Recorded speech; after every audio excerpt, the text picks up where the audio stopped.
Astaghfirullah.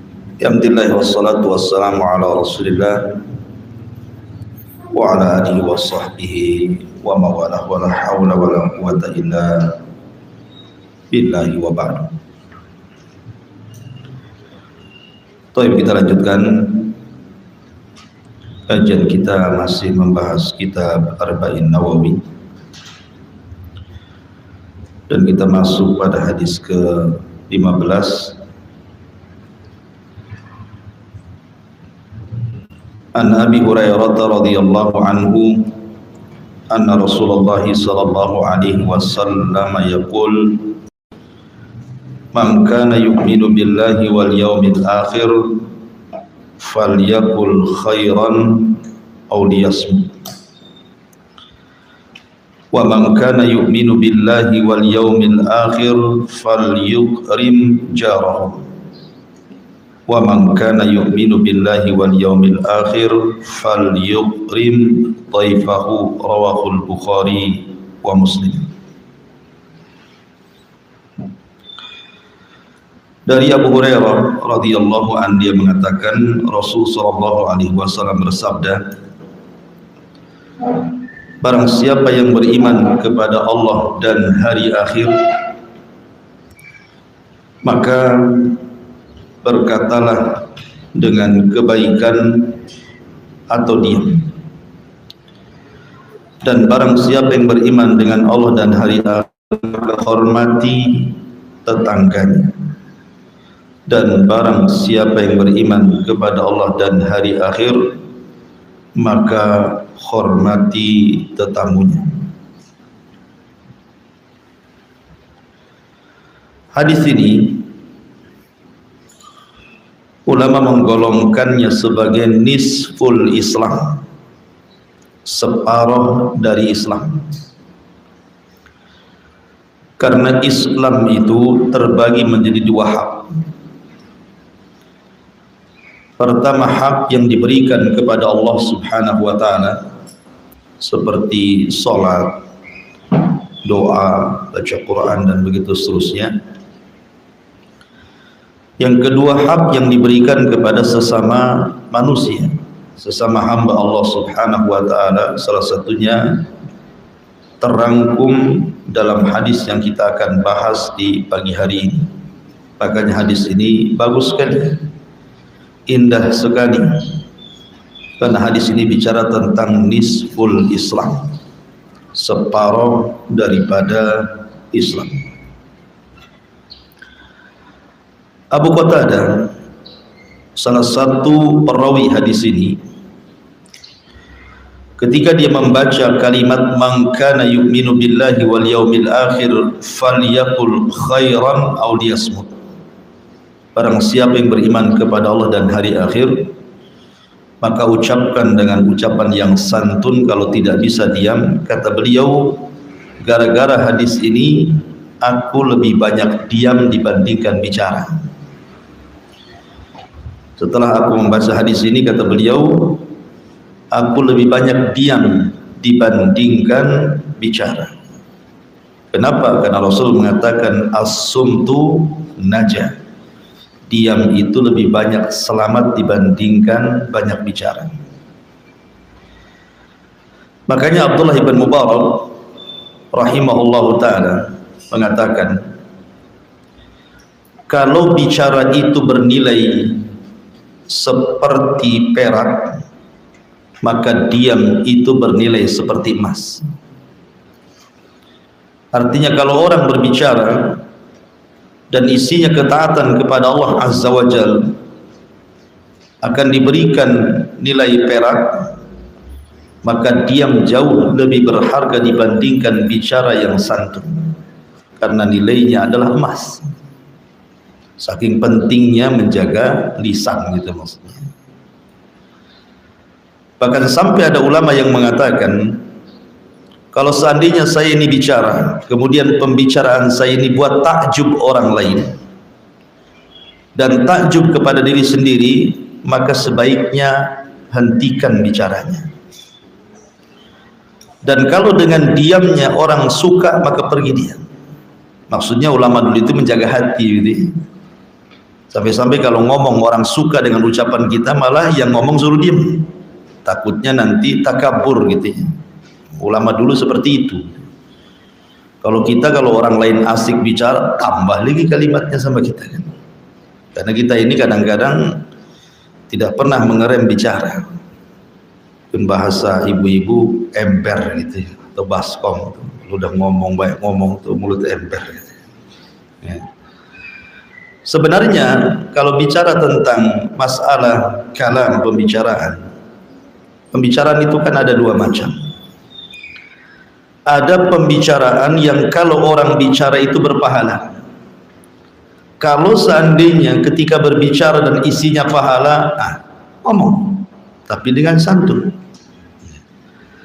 Tapi sekiranya kalau seseorang itu yang kedua berbicara dan isinya akan merangsang perbuatan dosa, maka sebaiknya diam. Itu maknanya. Jadi ketika Nabi SAW mengatakan falyakul khairan, maksudnya khairat dunya wal akhirah. Katakan ucapan yang santun, yang bermanfaat untuk dia dan akhiratnya, auliyasmut, daripada bicara berdosa. Ya. Maka lihat bagaimana Islam mengajarkan kepada kita soal bicara saja diatur dalam Islam ini. Ma'asyiral muslimat yang dimuliakan Allah Subhanahu wa taala, sedikit kita bicara tentang adab kalam. Kita tahu bahwa pembicaraan manusia itu tidak akan dibiarkan begitu saja, tetapi dicatat oleh dua malaikat yang disebut dengan Raqib dan Atid. Makanya Rasulullah mengatakan ma yalfidu min qaulin illa ladaihi raqibun atid. Tidak ada satupun ucapan kecuali akan dicatat raqib dan atid, baik ucapan baik atau ucapan buruk. Sanaktubu ma qalu, kami akan catat apapun yang mereka katakan. Makanya kenapa Islam menjunjung tinggi adab bicara.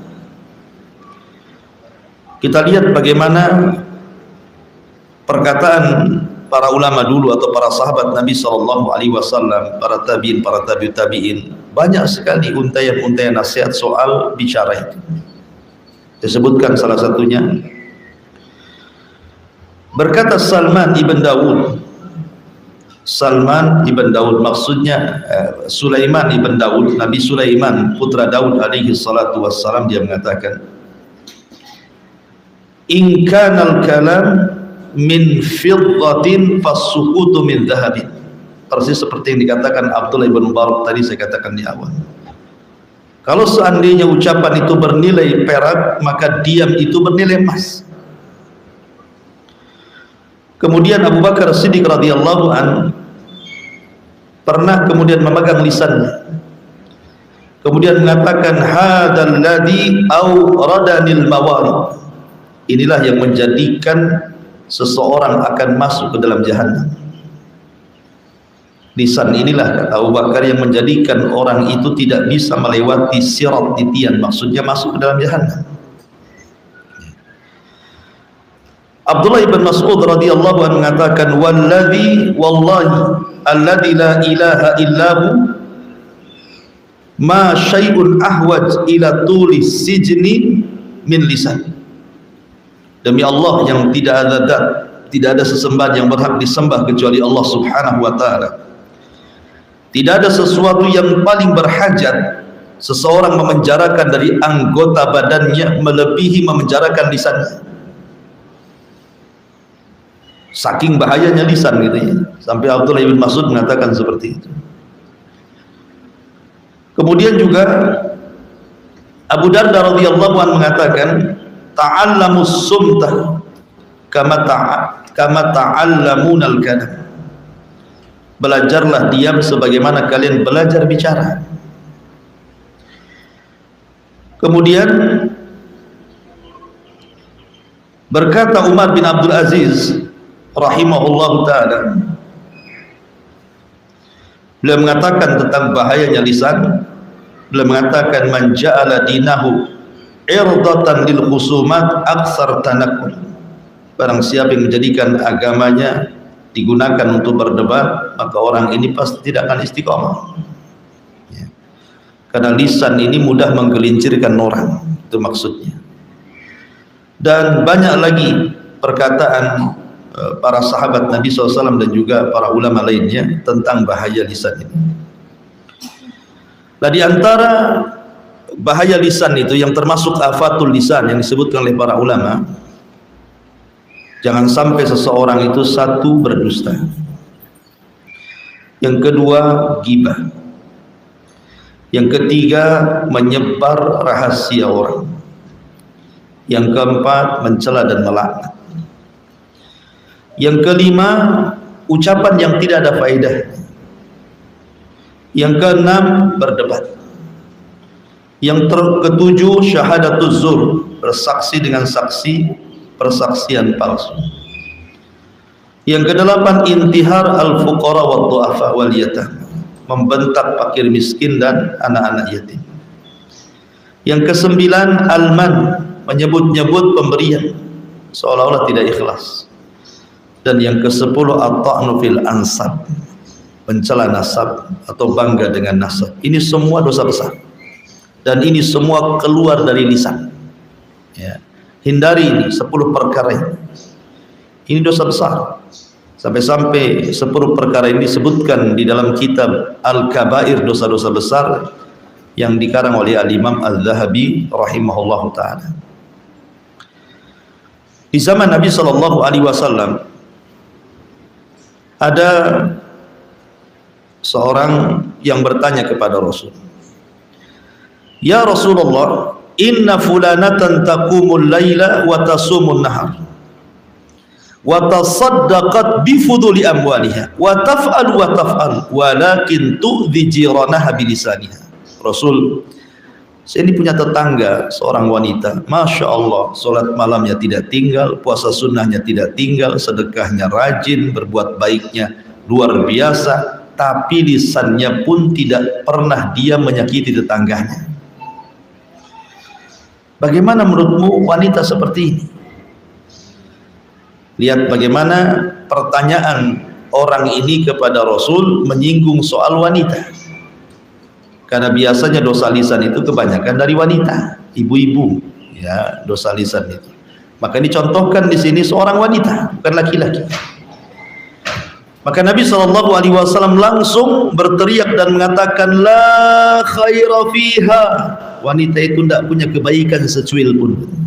Hiya min ahlin nar, wanita itu pasti masuk neraka. Coba bayangkan kan, sholat malamnya rajin, puasa sunnahnya oke, sedekahnya luar biasa, berbuat kebaikannya tidak putus, tetapi lisannya setajam silet kepada tetangganya. Kata Rasul, tidak ada faedahnya itu sholat malam, puasa sunnahnya, sedekahnya, kalah dengan dosa lisannya. Ya. Karena Rasul mengatakan, la khaira fiha, tidak ada kebaikan sholat malam, tidak ada kebaikan puasa sunnahnya, tidak ada kebaikan sedekahnya, tidak ada kebaikan berbuat baiknya. Kenapa? Terkalahkan dengan dosa lisannya.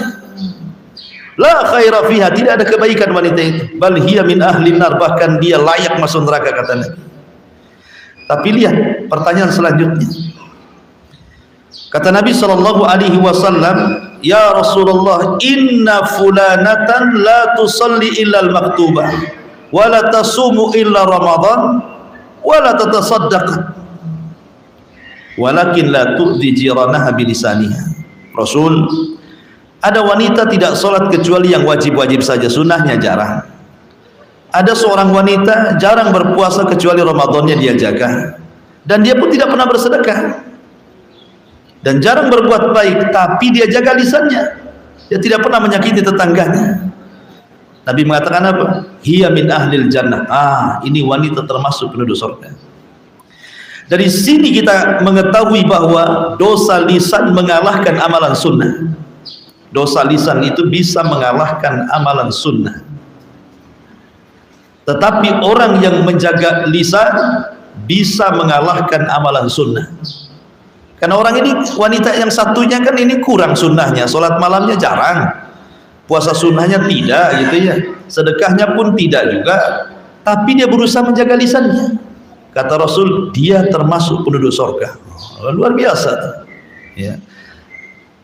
Jadi wanita yang pertama ini masuk neraka Itu bukan karena berzina, bukan karena minum khamr, bukan karena berjudi, tidak, karena lisan memasukkan dia ke neraka gitu ya.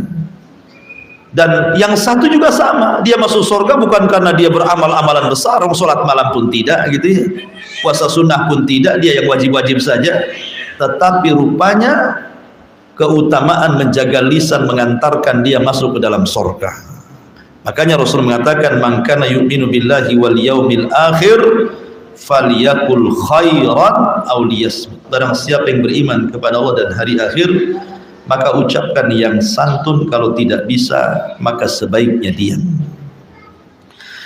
Ma'asyiral muslimat yang dimuliakan Allah Subhanahu wa taala. Lalu apa dan bagaimana adab bicara itu sebenarnya? Maka yang pertama, la yatakallam illa fihi naf'un. Tidak boleh bicara kecuali di dalamnya ada manfaat. Ini satu. Coba pikir dulu, kalau saya ngomong ini ada manfaatnya tidak? Itu maksudnya. Ini yang pertama. Yang kedua, menjaga dan memilih waktu yang tepat untuk bicara. Tidak semua tempat, semua waktu kita bicara, tidak. Ada kalanya kita diam, tetapi kita carilah pilih-pilih waktu kapan tepatnya bicara. Ngobrol baik dengan suami gitu ya, ngomong dengan tetangga ingin menasihati, kan mesti ada waktu-waktunya. Kemudian juga yang nomor 3, langsung kepada pokok pembicaraan. Kalau bisa itu to the point, tetapi dengan bahasa santun. Kadang ada orang mutar-mutar yang diajak bicara aja pusing akhirnya kan itu. Kamu ini ngomong apa kan itu. Kemudian yang keempat, memilih bahasa. Memilih bahasa ini penting gitu ya. Apalagi di beberapa daerah itu kan ada mufrodat yang mungkin kalau sama mungkin itu ya maknanya, tetapi kalau yang disebut ini kasar sekali, ini halus sekali gitu ya. Kan ada dalam setiap adat daerah itu bahasa-bahasa yang santun, yang setengah santun, yang kasar itu. Maka pilih yang santun. Kemudian juga adamul mughalati fil madhi. Jangan terlampau memuji seseorang. Ya, kalau ngomong, kalau hendak kita suka dengan seorang itu jangan memuji melampau. Karena memuji melampau itu bisa menjadikan orang yang dipuji itu jadinya takabur. Dan kita yang memancing dia takabur, akan dosa juga jadinya kita. Kemudian juga jangan sekali-kali berbicara itu yang membuat manusia murka. Karena bagaimanapun Rasulullah SAW mengatakan, wa innal abda la yatakallamu bil kalimati ma yulki laha balan yahwi sahibuha fi nari jahannam ab'ad ma bainal masyriqi wal maghrib. Kata Rasul, terkadang ada seorang hamba itu tanpa dipikir, main ngomong saja, akhirnya ucapannya ini membuat Allah murka. Itu sudah mencukupkan orang ini dimasukkan ke dalam jahanam sejauh jarak barat dan timur, kata Nabi. Makanya juga harus dipikirkan juga ya, jangan asal ngomong gitu, jangan sampai menyakiti orang, karena satu kalimat yang menyakiti orang itu sudah mencukupkan orang masuk neraka. Kemudian juga berikan mukaddimah saat bicara, minimalnya senyum dulu atau apa. Kan ada orang kalau lagi marah itu yang dihadapkan tuh udah muka seram dulu kan. Ya ada mukaddimahnya lah bicara itu, senyum dulu, wajahnya agak menakutkan baru ngomong, jadi enak bicaranya ya. Termasuk juga sebisa mungkin apa yang kita katakan itu kalau bentuknya nasihat sudah kita amalkan. Dan kalau itu bentuknya nasihat seolah-olah ibu bicara dengan cermin, nah seperti itulah ibu bicara dengan orang. Berarti kita sedang menasihati secara tidak langsung diri sendiri, kayak ibu di cermin terus ngomong sama cermin, itu kan nasihati diri sendiri. Nah, anggaplah orang dinasihati itu seperti kita dalam cermin ya. Kemudian berusaha menutupi aibnya. Ini yang pertama, man kana yu'minu billahi wal yaumil akhir falyakul khairan aw liyasmut. Kemudian yang kedua, kata Nabi SAW, man kana yu'minu billahi wal yaumil akhir falyukrim jarah. Barang siapa yang beriman dengan Allah dan hari akhir, maka hormati tetangganya. Bicara tentang tetangga, kita tahu bahwa banyak di antara sekarang ini tidak paham hak yang bicara tentang tetangga itu. Padahal Nabi SAW sampai mengatakan, ma zala Jibril yusini bil jar hatta dhanantu annahu sayuwarisuhu. Jadi Jibril itu selalu datang mengingatkan diriku, kata Rasul, jaga tetangga, jaga tetangga. Hampir-hampir aku sangka tetangga itu jadi ahli waris. Ya.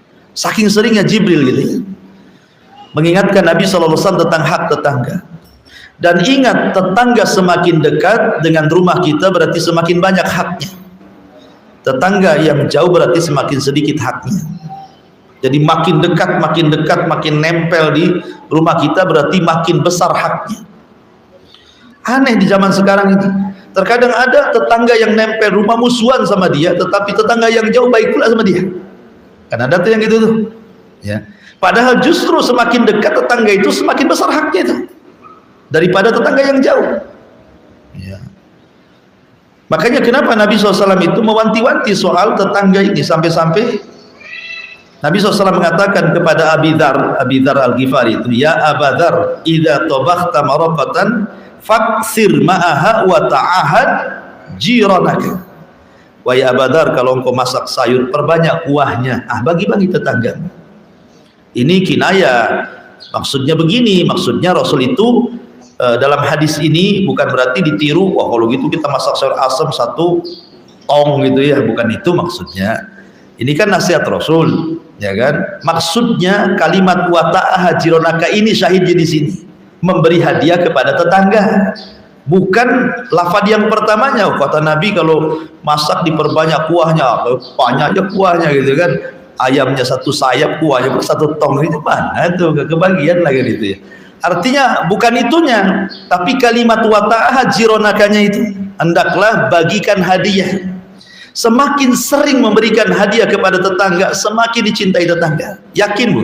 Itu sudah sabda Nabi. Coba saja Bu, tiap hari ngasih lauk sama tetangga itu, senang tetangga itu. Bahkan kalau 1 hari tak datang, ditunggu-tunggu dari jendela, kapan dia gitu ya Bu ya, senang dia kan. Ini nggak masalah diantar ibu terus. Artinya bahwa semakin dekat semakin hak besar. Makanya tetangga itu kan dibagi 3 kata Rasul. Ada 1 tetangga yang memiliki 3 hak, 2 ada tetangga yang memiliki 2 hak, 3 ada tetangga yang memiliki 1 hak. Ini harus paham ya. Pertama, tetangga yang memiliki 3 hak. Kalau 1 dia kerabat kita dan dia seorang muslim, berarti 3 hak yang diberikan kepada dia: hak tetangga, hak muslim, hak kerabat. Yang kedua, ada tetangga itu memiliki 2 hak. Kalau dia tidak ada hubungan kerabat tapi dia seorang muslim, berarti dia punya hak: 1 hak tetangga, 2 hak muslim. Kemudian yang ketiga, ada tetangga itu punya 1 hak saja. Kalau dia bukan muslim, bukan kerabat, berarti tetap dia punya hak yang disebut dengan hakul jiran. Kalau dia orang kafir, ya, dia kafir, bukan kerabat, bukan muslim, berarti tetap dia punya hak, namanya hakul jiran, hak bertetangga. Seperti apa contohnya? Wa yamna'unal ma'un, jangan mencegah kalau tetangga itu pinjam sesuatu, kasih. Ya, umpamanya punya tetangga non muslim, dia pinjam periuk, dia pinjam ini, dia pinjam itu, kasih. Wa yamna'unal ma'un, jangan sampai kita mencegah tetangga meminta sesuatu, karena itu bagian daripada para pendusta agama. Dan itu sebakhil-bakhilnya, yang bakhil itu ketika tetangga pinjam sesuatu ibu tolak, berarti ibu itu orang paling bakhil di dunia. Karena yang remeh saja ibu nggak mau ngasih, gimana pula pinjam uang? Pinjam kuali aja nggak dikasih, gimana pinjam uang 1 juta? Kemana-mana alasannya. Ya. Jadi tetangga itu terbagi menjadi 3 tadi, dan semakin dekat semakin besar haknya. Termasuk juga jangan merobek hak bertetangga, karena dosanya besar. Ya. Makanya ketika Nabi SAW bicara tentang dosa zina, ya kan, dosa zina, kata Nabi SAW, berzinah dengan halilah tijari, dengan orang yang ada hubungan tetangga gitu ya. dengan berzina dengan yang tidak ada hubungan bertetangga itu dosanya beda. Ya.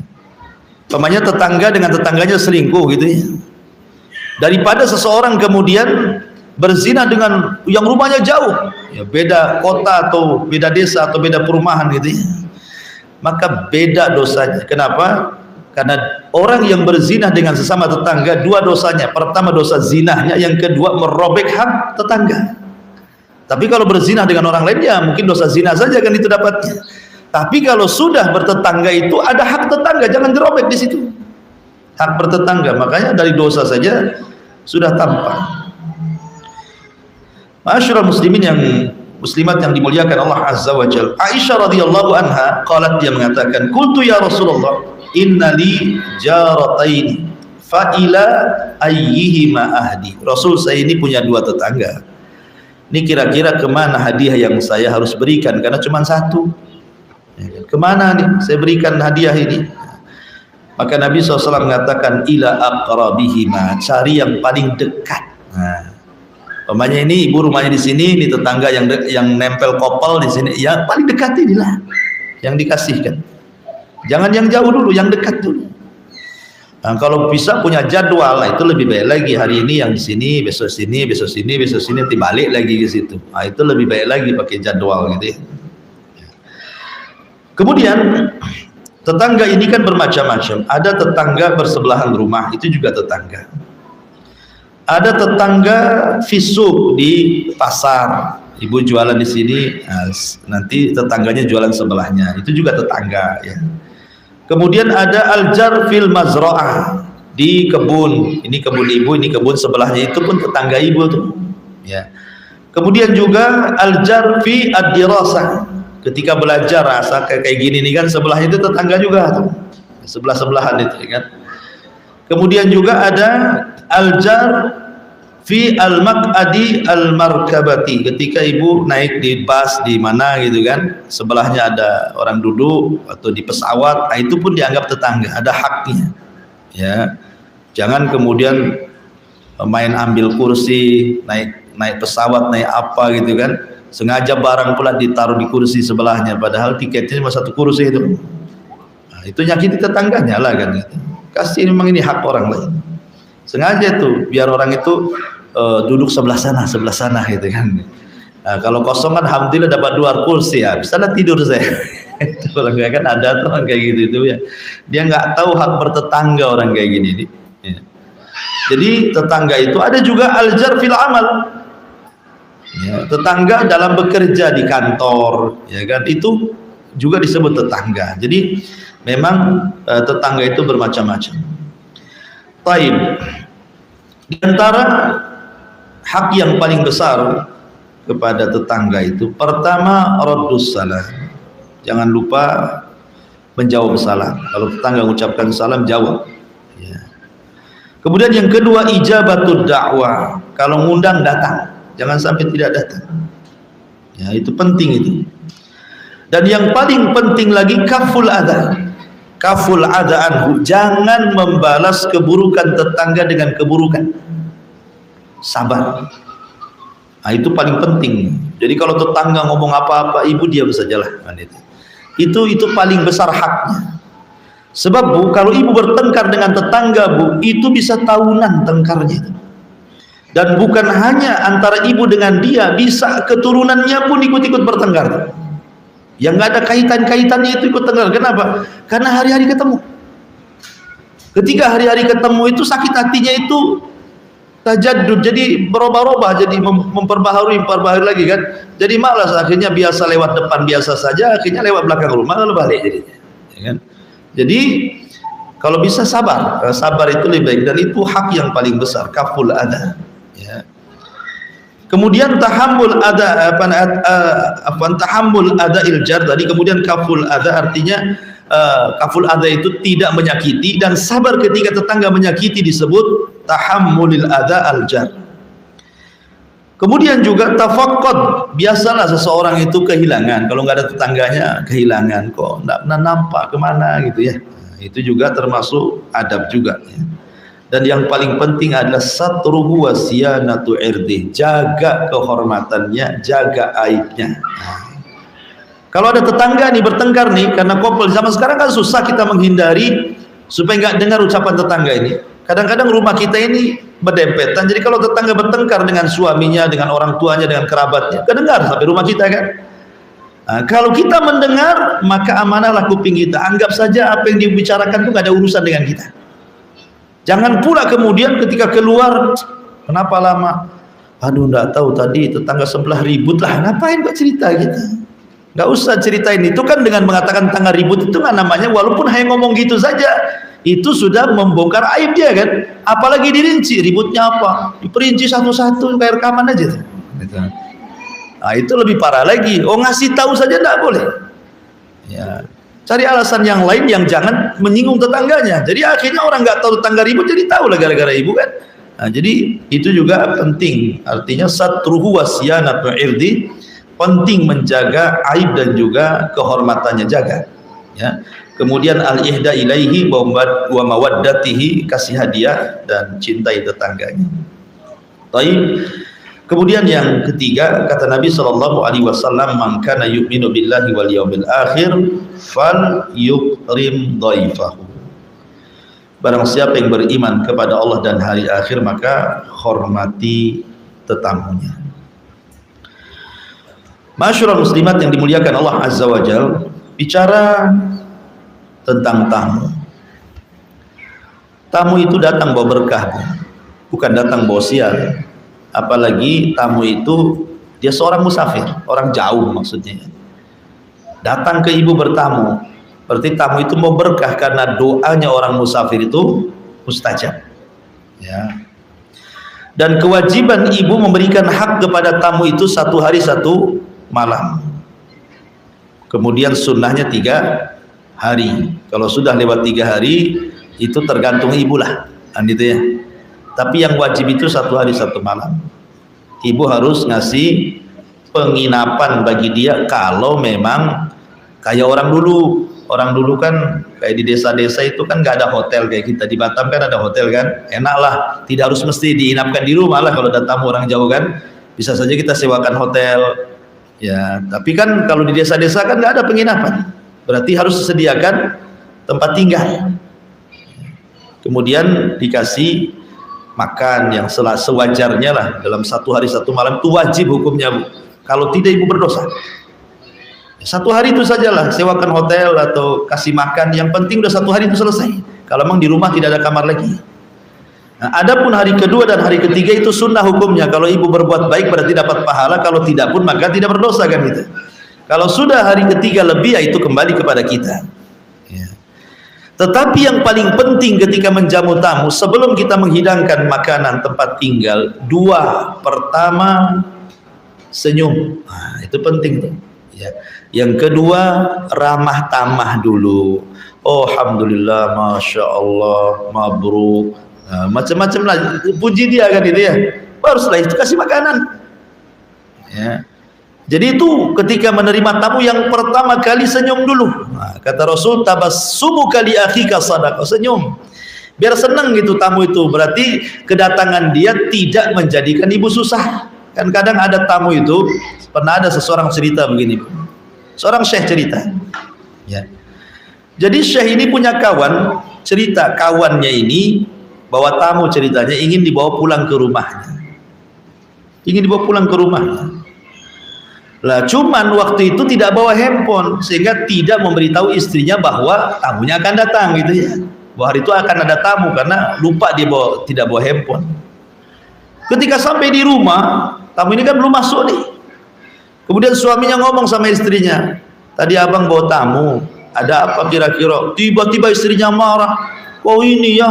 Kok kenapa nggak kasih tahu? Kenapa nggak ini? Kenapa itu?" Tamu pula dengar di luar, pergi tamunya. Kenapa? Ya masa kayak gitu kan itu. Ya. Jadi kalau ada tamu jangan marah-marah istri sama suami. Sudah yang ada saja hidangkan kan itu. Pernah suatu ketika ada seorang wanita membawa 2 anak ke rumah Aisyah radhiyallahu anha. Wanita ini kelaparan, 2 anaknya juga lapar. Sementara di rumah Aisyah radhiyallahu anha itu cuma ada 1 biji tamar. Subhanallah, di rumah Nabi cuma ada 1 biji kurma.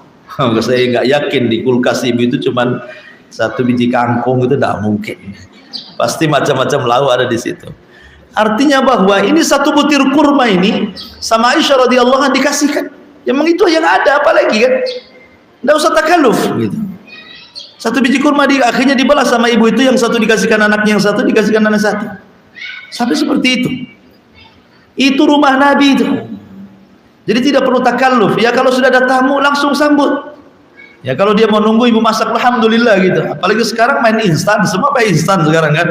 Mie goreng instan, mie goreng rebus instan, semua pakai instan sekarang. Nah, sekarang lebih enak lagi, COD lagi. Tunggu sebentar, tek datanglah COD itu, bayar di tempat. Nah, apalagi lebih mudah lagi kok sekarang ini. Jadi memudahkan untuk menjamu tamu. Walaupun demikian terkadang kita tidak paham hak tamu itu. Nabi itu suatu ketika ada tamu. Akhirnya Nabi SAW mengutus Anas bin Malik radhiyallahu untuk mengecek semua rumah istrinya. Ada makanan enggak? Subhanallah, dari 9 rumah istri Nabi dicek satu-satu sama Anas bin Malik pembantu Rasul itu.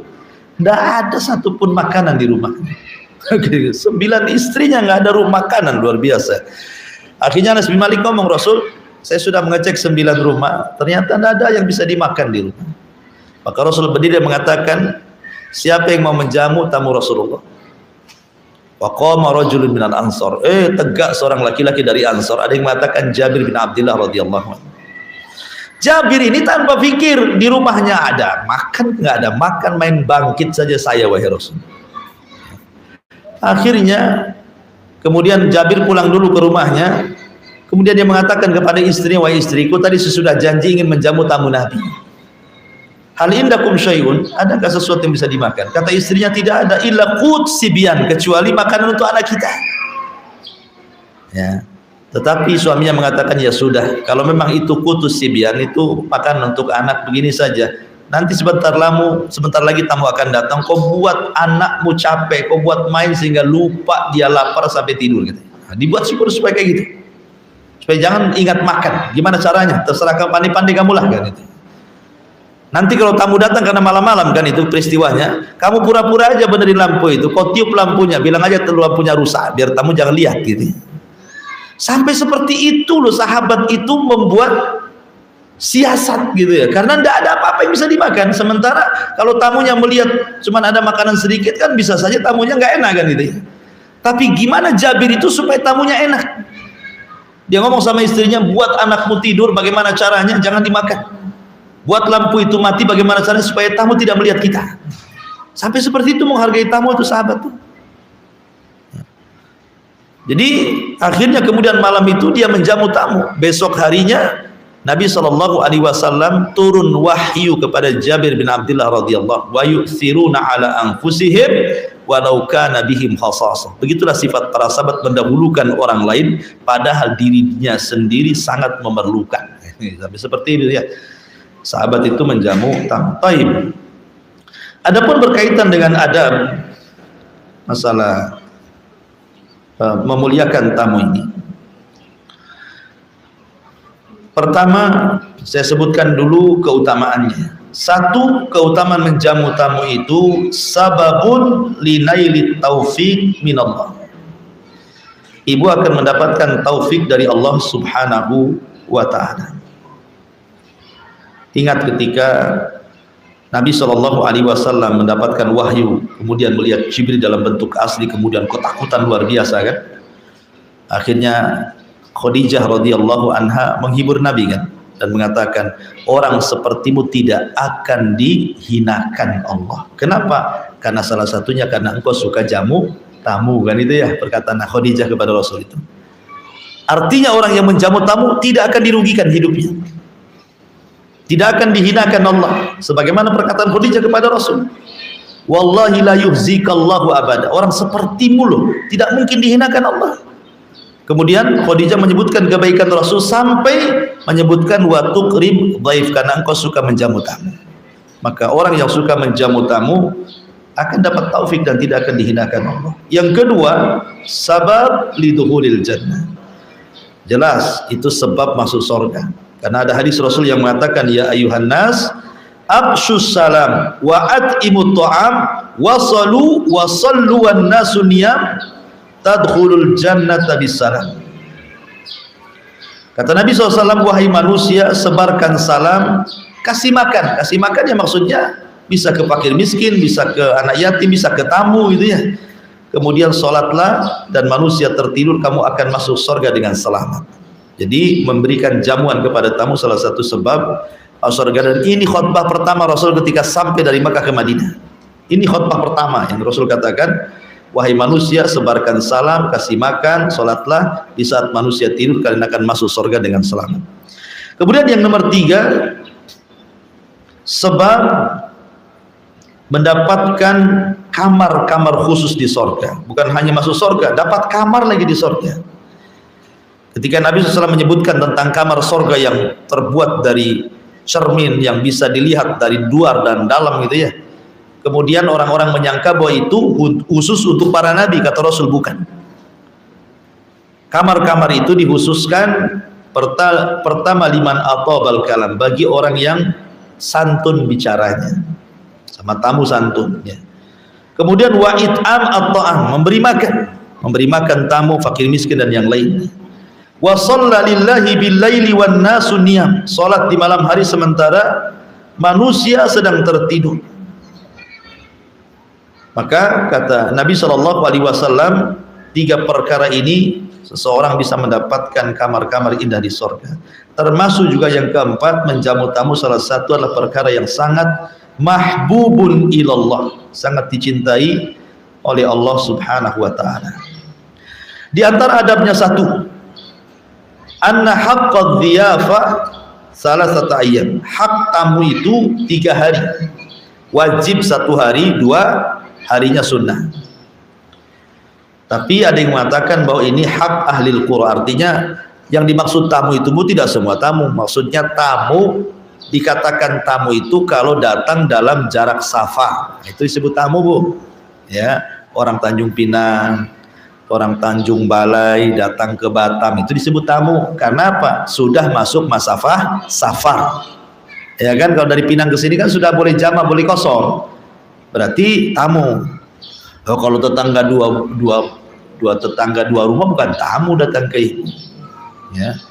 Saya ingin bertamulah ke sebelah, mau nginep di sebelah, kan hak saya 3 hari. Enak kali, karena nggak ada makanan di rumahnya, saya mau bertamu sama dia aja lah, biar makan 3 hari tempat dia kan. Bukan tamu, bukan tamu satu Batam, ini Batam bukan tamu. Tamu itu yang ada jarak safar maksudnya. Itu disebut tamu namanya ya. Kemudian yang kedua, alla yatakallaf al-mudhib li dhaifihi ma laysa indah. Jangan membebankan seseorang kepada tetamunya apa yang dia tidak miliki. Jadi tidak perlulah seseorang itu istilahnya karena tidak punya apa-apa akhirnya tidak mau jamu tamu. Tidak maulah, janganlah ke rumah saya. Nah, alasannya nggak ada apa-apa di rumahnya kan. Jangan, datang saja gitu. Apa yang ada itulah yang ibu berikan. Tidak usah takalluf gitu kan. Ya. Makanya Nabi SAW ketika bertamu kepada rumah Abu Haitham ibn Tiham bersama Abu Bakar dan Umar, dia datang. Kemudian Abu Haitham itu kan karena tamunya orang besar, Nabi, Abu Bakar, Umar, ini kan tamu hebat-hebat kan. Dia langsung ambil pisau, mau ngambil kambing yang paling besar, kambing pejantan itu. Kata Rasul, iya kawal halub, jangan itu katanya. Yang ini saja kata Rasul, yang kurus-kurus ini saja. Nah, ini tamu yang seperti ini tahu diri ibu namanya. Nah, ibu jadi gitu, jadi tamu pun ada hak juga. Ya, kalau sudah tahu tuan rumahnya sibuk, ibu langsung komen, enggak usah apa-apa gitu ya, walaupun sebenarnya matinya nggak apa-apa, keluarkan aja. Tapi kan ada basa-basinya lah gitu maksudnya ya, supaya tuan rumah itu juga enak gitu, karena dia kan ada orang itu yang enggak bisa nahan gitu, kayaknya malunya lebih ke depan, menjamu tamunya ke belakang kan jadinya. Akhirnya karena malunya lebih besar, enggak jamu tamu jadinya. Ya, jadi itu penting, jangan takalluf. Ya. Kemudian juga tahniatul baiti listiqbalid duyub idza hadaru, berusaha untuk mengucapkan tahniah, selamat datang. Ya, ngomong baik lah, doa gitu. Masya Allah, sudah lama kita ketemu, gimana kabar, gimana anak, gimana, pokoknya basa-basi lah kan itu ya. Ini ada tamu diem, saya tamunya pusing lah kan itu. Orang ini suka nggak sama saya di sini? Kan ada orang itu yang mau ditamuin nggak mau gitu. Kemudian yang nomor 4, an yakum ala hidmati dia fihi binafsihi. Kalau bisa jangan nyuruh orang. Memang ibu punya pembantu, ada tamu, jangan pula kalau ada apa-apa ini ada pembantu sudah ya, jangan. Kan ada tuh orang kayak gitu itu ya, kan ada pembantunya, suruh pembantunya pula melayan tamu. Jangan. Kalau bisa diri kita ya kan, itu pahala untuk kita. Kalau pembantu yang ini, pembantu apa pahala nantinya? Ini kan kesempatan kita, nggak usah main pembantu-pembantu lagi. Itu sebagaimana dijelaskan dalam riwayat Sahal bin Sa'ad. Kemudian tentang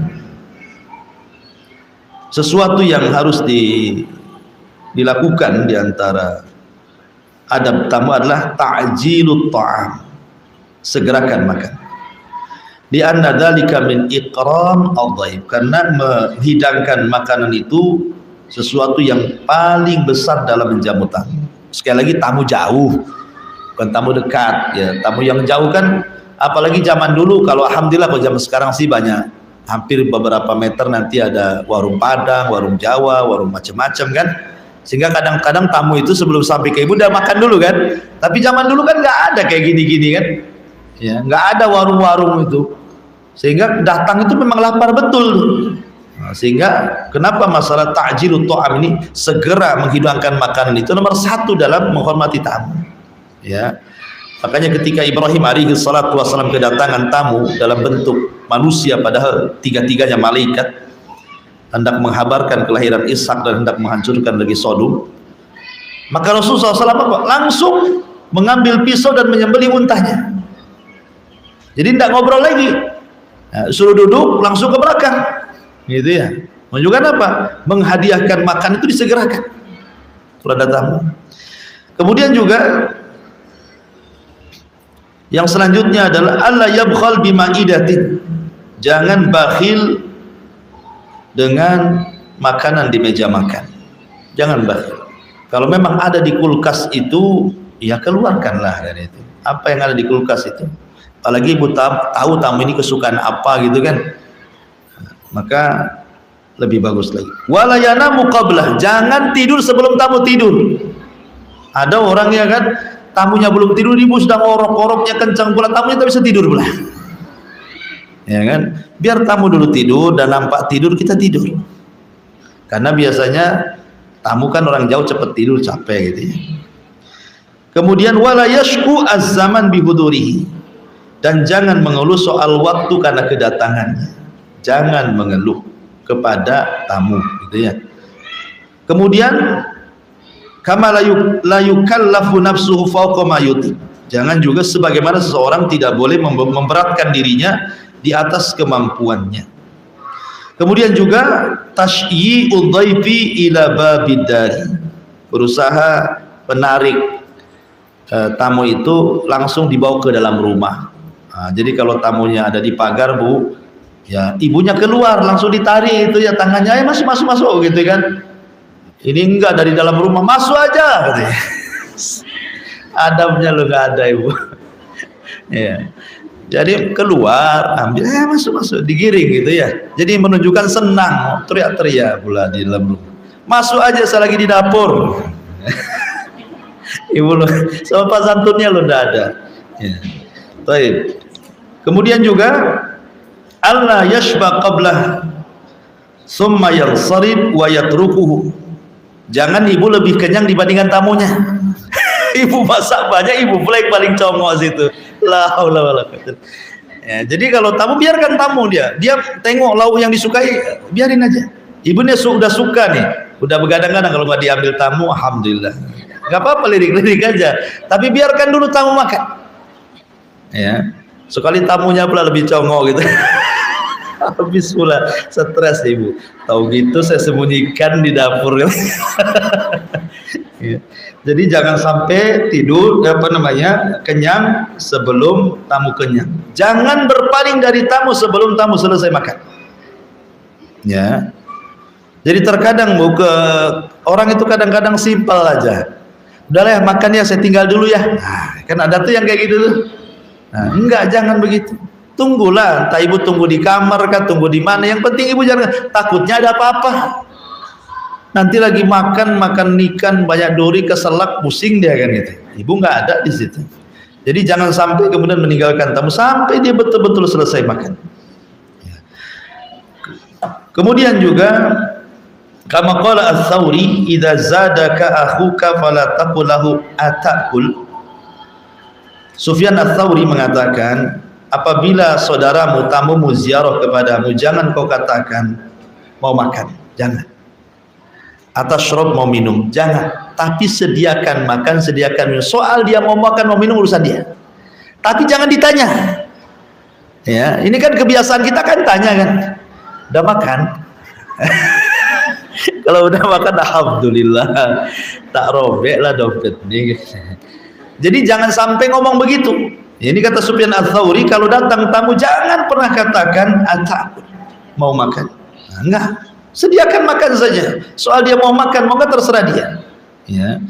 Nah, ini juga salah satu adab juga ya. Adab tamu yang disebutkan oleh Sufyan Ats-Tsauri rahimahullah taala. Adapun tentang hadis Nabi SAW tentang masalah tamu, Nabi SAW mengatakan, inna li zauriki alaika haqqan, sesungguhnya kepada tamumu mereka punya hak. Bahkan suatu ketika Salman Al-Farisi ngomong sama Abu Darda dan mengatakan, inna li dhaifika alaika haqqan, ya Abu Darda, sesungguhnya kepada tamumu itu ada hak yang harus engkau penuhi. Wallahu alam, ini diantara keterangan singkat dari hadis ke-15. Makanya kenapa begitu indahnya Islam ini sampai ulama menggolongkan hadis ini separuh daripada Islam. Wallahu alam. Silakan Bu kalau ada yang bertanya. Iya.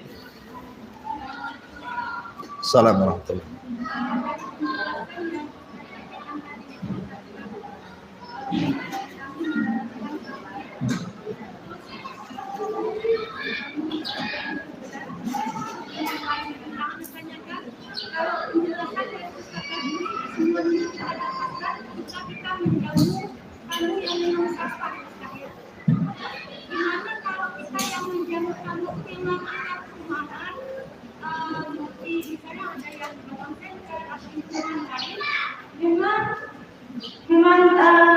Mereka itu jauh dan istilahnya kalau rumah kita itu lama gitu. Apakah pahala yang kita dapatkan itu sama dengan hadis yang meninggal?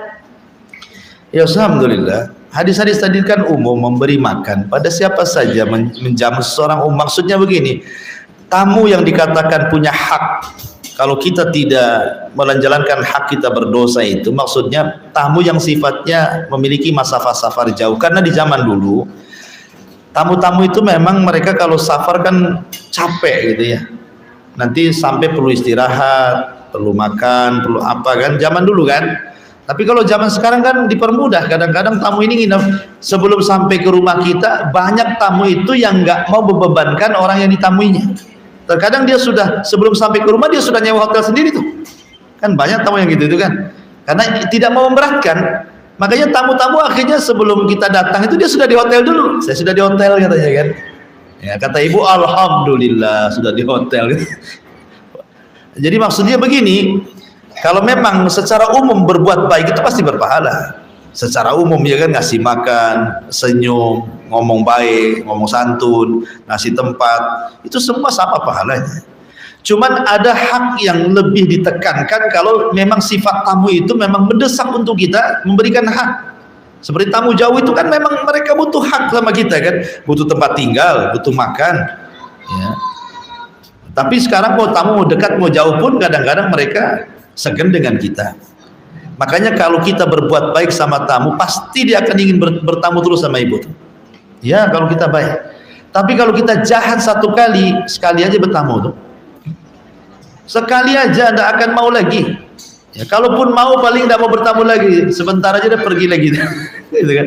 Jadi orang itu kan Kama tadinu tudan, biasa seperti itu. Sebagaimana engkau melakukan orang seperti itu, maka orang pun akan diperlakukan seperti itu juga. Ya, kalau kita jahat, maka orang pun akan jahat sama kita. Sama saja soal pahala itu. Wallahu a'lam. Iya.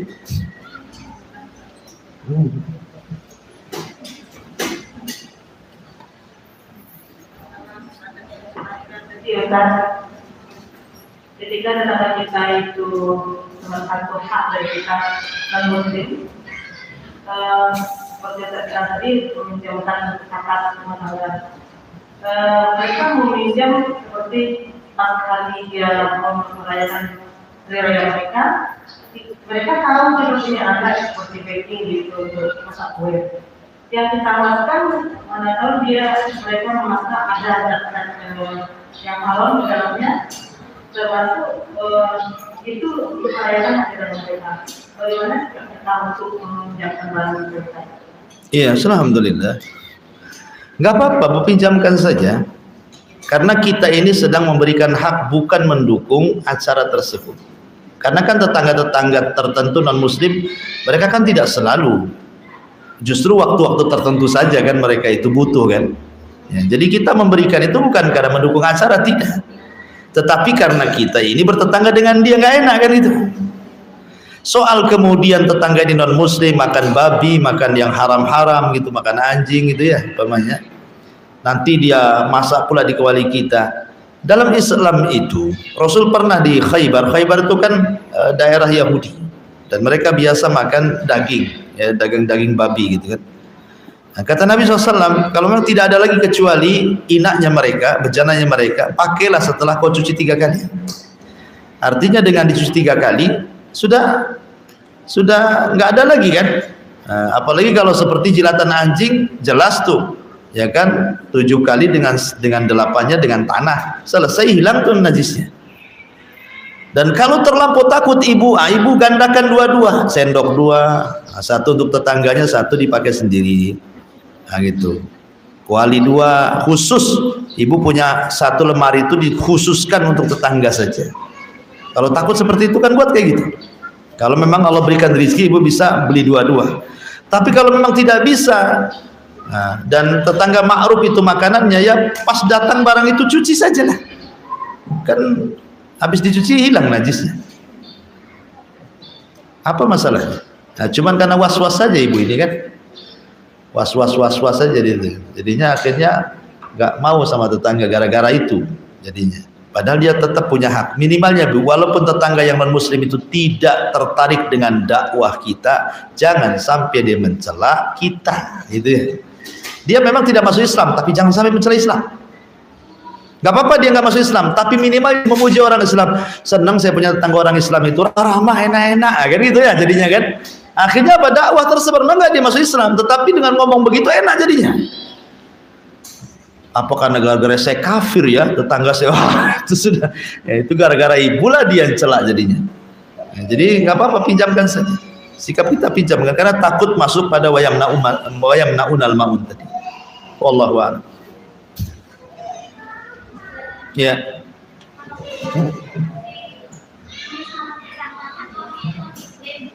Nggak dengar, oh pakai itu. Ah.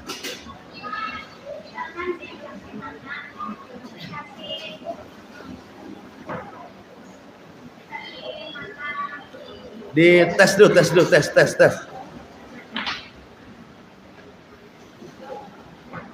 Iya, Ustaz begini, pengalaman sama kita kan dikasih makan sama orang Nasrani, jangan sama asal semakin kayak aja dikasih mie gitu kan, mie dimakan, itu kamu enggak ya?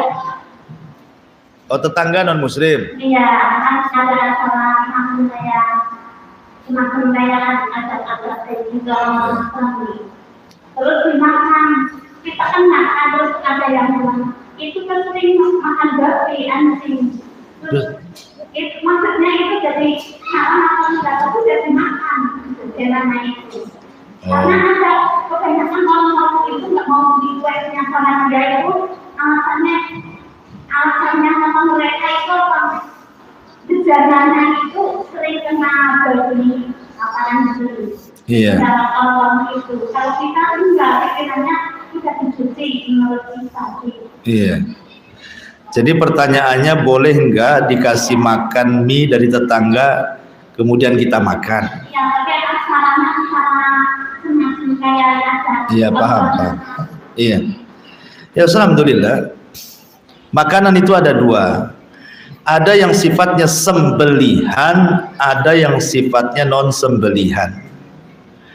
Kalau sembelihan, Bu, kalau sembelihan memang makanan ahli kitab itu halal selama dua syarat. Pertama, disembelih dengan menyebut nama Allah bukan nama Isa. Yang kedua, disembelih syar'i di lehernya, gitu ya. Kemudian adapun non sembelihan tidak ada masalah. Ini non muslim ngasih telur mentah, ngasih mie mentah yang nggak ada unsur sembelihan di situ. Kalau nggak ada unsur sembelihan, makan aja lah, selama zatnya halal. Tapi kalau sudah ada sembelihan, ada ayamnya, ada daging kambingnya, ada daging sapinya, nah itu kan menyangkut sembelihan. Kalau sudah ada daging-dagingan tuh, ya. Berarti kalau sudah daging-dagingan, berarti lihat siapa yang ngasih. Kalau yang ngasih orang di luar daripada ahli kitab, maka nggak usah dimakan, ya. Atau ahli kitab tetapi ibu ragu-ragu syubhat, ya nggak usah dimakan. Tapi kalau tetangga ngasih buah-buahan, makan aja lah buah-buahan, kan. Karena Nabi SAW juga memanfaatkan khazainul Lat wal Uzzah, memanfaatkan pembendaharaan harta yang di sekitar patung Lat dan Uzzah, dimanfaatkan sama Nabi. Tapi makanannya tidak dimakan sembelihannya. Nah, jadi kalau berkaitan dengan sembelihan saja. Adapun tentang masalah kata orang dia suka makan daging babi, ini kata orang betul enggak kan itu? Jangan kata orang saja. Kalau memang betul, ya ibu cuci saja lah. Nah, kalau memang dia makan, ada makanan dikhawatirkan minyaknya minyak babi, ya terima saja, tak usah dimakan. Ustaz kalau sudah kemakan, ya sudah kemakan, gimana pula? Apalagi sudah seminggu, gimana? Ya kan sudah makan, ya sudah, Bu, ya, udah kenyang pun, tapi jangan berharap lagi kapan dia ngasih, katanya. Baik, Ustaz, kalau ada tetangga pinjam beras, terus saya bilang tidak usah dikembalikan. Ternyata selang beberapa hari dikembalikan. Bagaimana Ustaz dengan kejadian ini? Sementara beras itu kan termasuk benda riba. Tidak.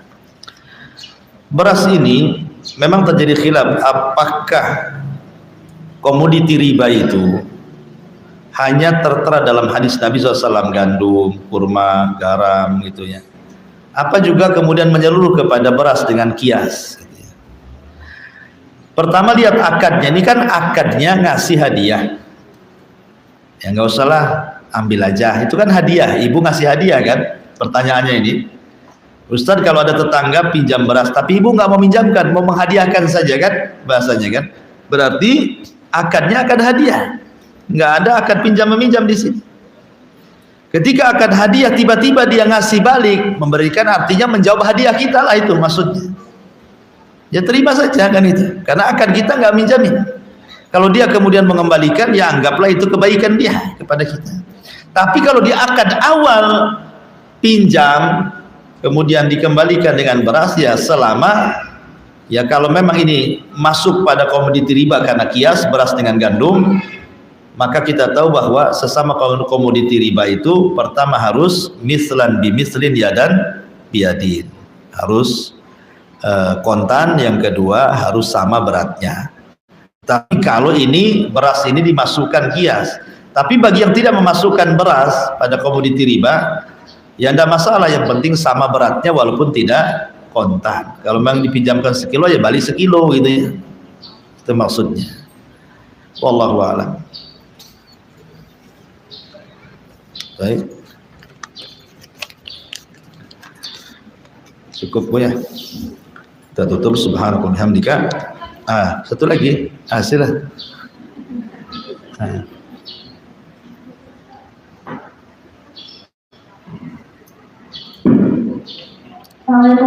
Waalaikumsalam. Kalau misalnya kita menjauh tamu, terus tamunya bilang, udah rumah nggak apa-apa, kita sudah menjauh atau kata orang. Tamunya menolak dijamu gitu ya.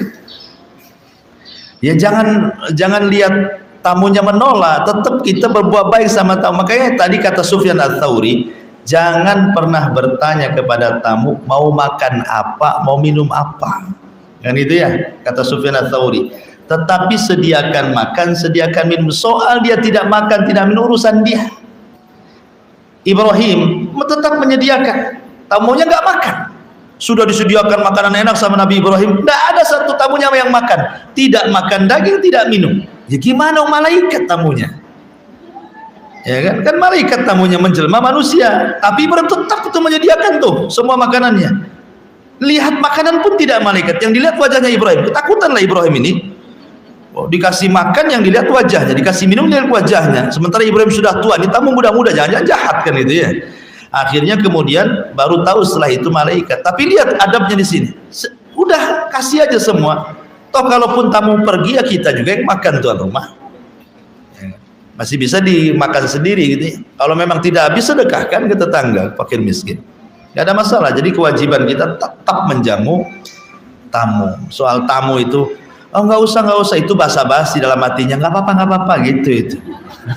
Gitu ya. Dan kalau bisa terbaik Ibu ya, terbaik. Maksudnya begini, ini tamu jauh nampaknya haus ini. Ibu kalau orang cerdas itu pasti Ibu bisa memperkirakan.